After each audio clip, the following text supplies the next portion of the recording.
नागिन का बदला। प्राचीन समय की बात है। मध्य भारत के घने जंगलों के बीच बसा था एक छोटा सा गांव जिसका नाम नागपुरा था।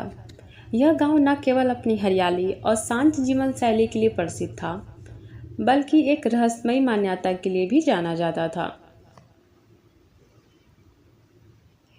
इस गांव के समीपवर्ती जंगल में एक नागिन रहती थी, जो अपने नागराज के साथ शांति से रहती थी। पर किसी दिन अगर उसे छेड़ा गया तो भयानक विनाश कर सकती है। गांव के बुजुर्ग कहते थे कि वर्षों पहले एक घटना ने इस कहानी को जन्म दिया था और तभी से नागिन ने कसम खाई थी बदला लेने की। यह कहानी है उसी नागिन की, उसके प्रेम की, विश्वासघात की और उसके बदले की। बहुत साल पहले उसी जंगल में एक युवक रहा करता था जिसका नाम आरव था।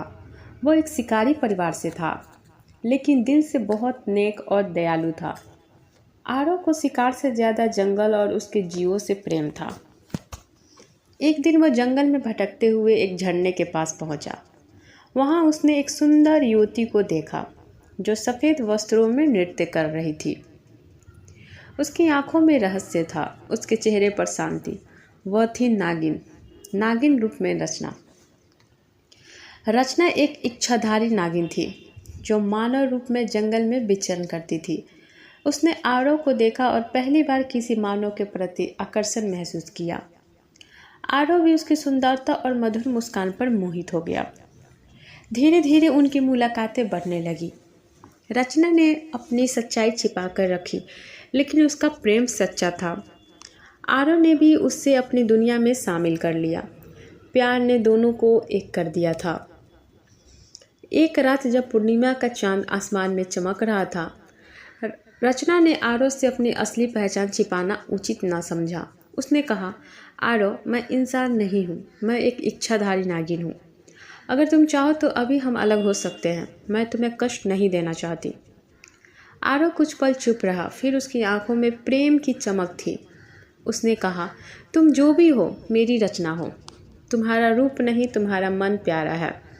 दोनों ने जीवन भर एक साथ रहने का वादा किया, लेकिन प्रेम की इस पवित्र गाथा को एक व्यक्ति की लालच ने तोड़ दिया।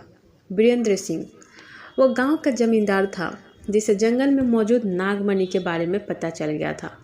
कहा जाता है कि यह मणि केवल इच्छाधारी नाग के पास होती है और अमरता, धन और शक्ति का प्रतीक होती है। वीरेंद्र ने आरव से मित्रता कर ली और उसकी मदद से जंगल की जानकारी ली। फिर एक रात जब रचना और उसका प्रेमी नागराज नागेश अपने गुफा में थे, वीरेंद्र ने हमला कर दिया। आरव को धोखे में रख वीरेंद्र ने नागेश को मार दिया और नागमणि छीन ली।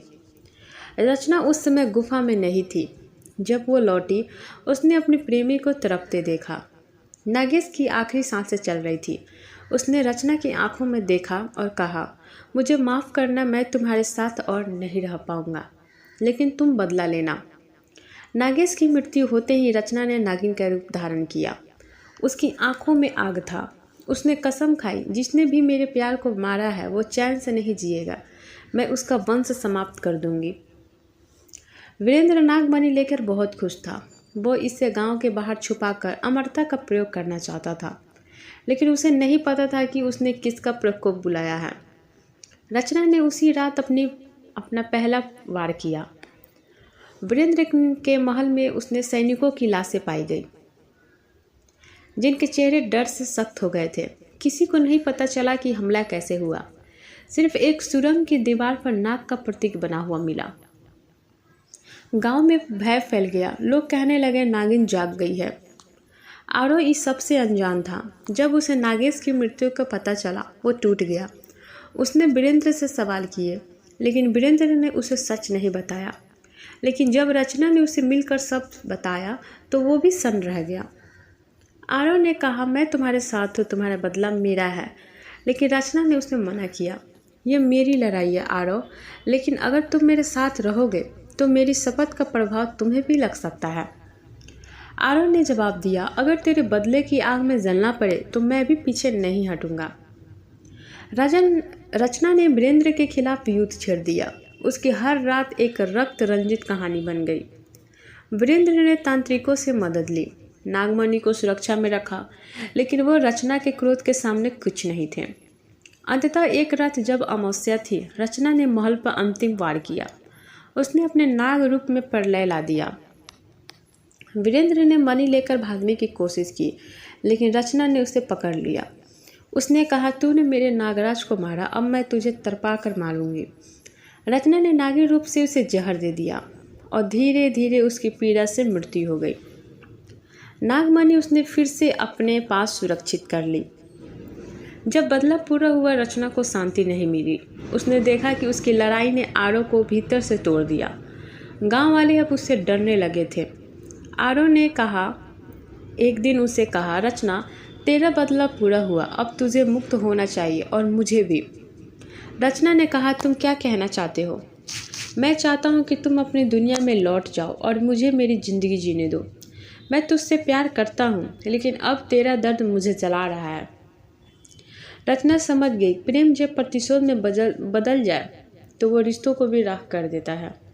उसने आरो को अंतिम बार गले लगाया, अपनी मणि उसके हाथों में रख दी और कहा, जब कभी तुझे मेरी याद आए इस मणि को देख लेना, मैं तेरे दिल में हमेशा रहूंगी। रचना नागिन रूप में जंगल की गहराइयों में लुप्त हो गई। आज भी नागपुरा के जंगलों में वो झरना बहता है। कहा जाता है कि पूर्णिमा की रात वहाँ की सफ़ेद नागिन झरने के पास नृत्य करती है। वो किसी का इंतजार कर रही है, शायद अपने आरो का या फिर उस प्रेम का जो अमर हुआ, लेकिन एक बदले की आग में जल गया।